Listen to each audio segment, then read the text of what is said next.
जिसके कान हों वो सुन ले, जिसकी आंखें हों वो देख ले। हम उन लोगों के लिए बहुत धन्यवाद देते हैं जो हमें एसबीआई पे, गूगल पे और पेपरलिंक के द्वारा आशीषित कर रहे हैं। आप भी कर सकते हैं, डिस्क्रिप्शन बॉक्स में देखिए। यीशु और शैतान के बीच में जब जंगल में बातचीत होती है, उस वक्त वहां कोई चेला नहीं था, तो जाहिर सी बात है कि ये घटना यीशु मसीह ने खुद अपने चेलों को बताई होगी। अब यहाँ पर शैतान यीशु से कहता है कि तू इन पत्थरों को हुक्म देकर कि रोटी बना ले, और यीशु जवाब में कहते हैं कि लिखा है, मनुष्य रोटी से ही नहीं परंतु हर एक वचन जो परमेश्वर के मुंह से निकलता है जीवित रहेगा।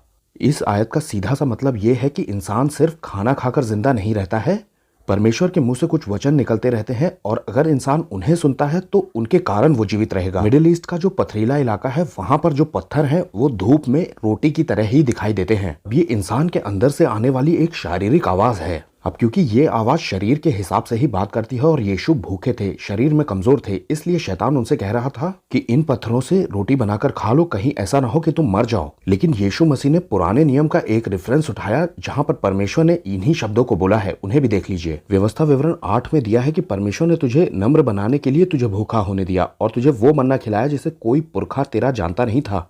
और इन बातों के द्वारा परमेश्वर एक लेसन सिखाना चाह रहे थे। लिखा है, मनुष्य सिर्फ रोटी से जिंदा नहीं रहता, लेकिन जो जो वचन परमेश्वर यहोवा के मुंह से निकलते हैं उन्हीं से वो जिंदा रहता है।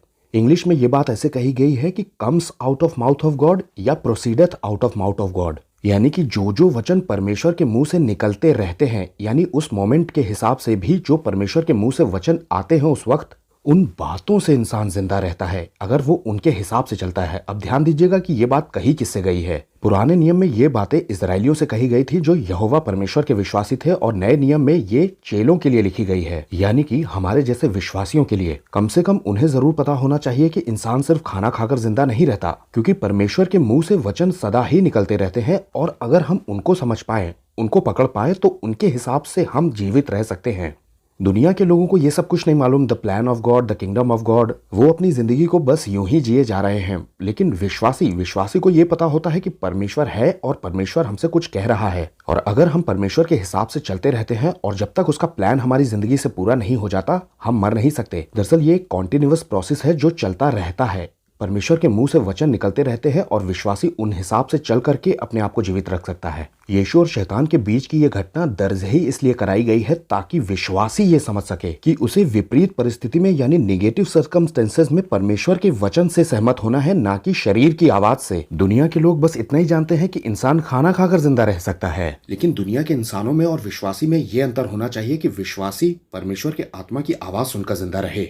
जब भी आपकी जिंदगी में कुछ उल्टा हो जाए, उस वक्त आप परमेश्वर के वचन में क्या लिखा हुआ है उससे सहमत होकर के वो बोले जो शैतान चाह रहा है, या आपके शरीर से जो आवाज आ रही है, यानी कि आपकी शारीरिक आवाज, उसके हिसाब से ना चले, ना ही उसके हिसाब से बोले। बीते दिनों कलीसिया के एक भाई को डेंगू हुआ था, उसकी प्लेटलेट्स 10,000 आ गई थी, लेकिन जब मैं वहां पहुंचा तो वहां पर वो यही वचन कोट कर रहा था कि इंसान रोटी से जिंदा नहीं रहता है, क्योंकि उसे भूख लगी ही नहीं रही थी। वो उस वक्त बाइबल पढ़ रहा था और परमेश्वर के वचन में क्या लिखा था उससे सहमत था। मैंने भी बाहर आकर यही कहा, प्रभु, इंसान सिर्फ रोटी से जिंदा नहीं रहता, बल्कि परमेश्वर के वचन में क्या लिखा है हम उससे सहमत हैं, क्योंकि इंसान उसी से जिंदा रहता है। अब वो भाई बिल्कुल ठीक है। सबको जय मसीह की।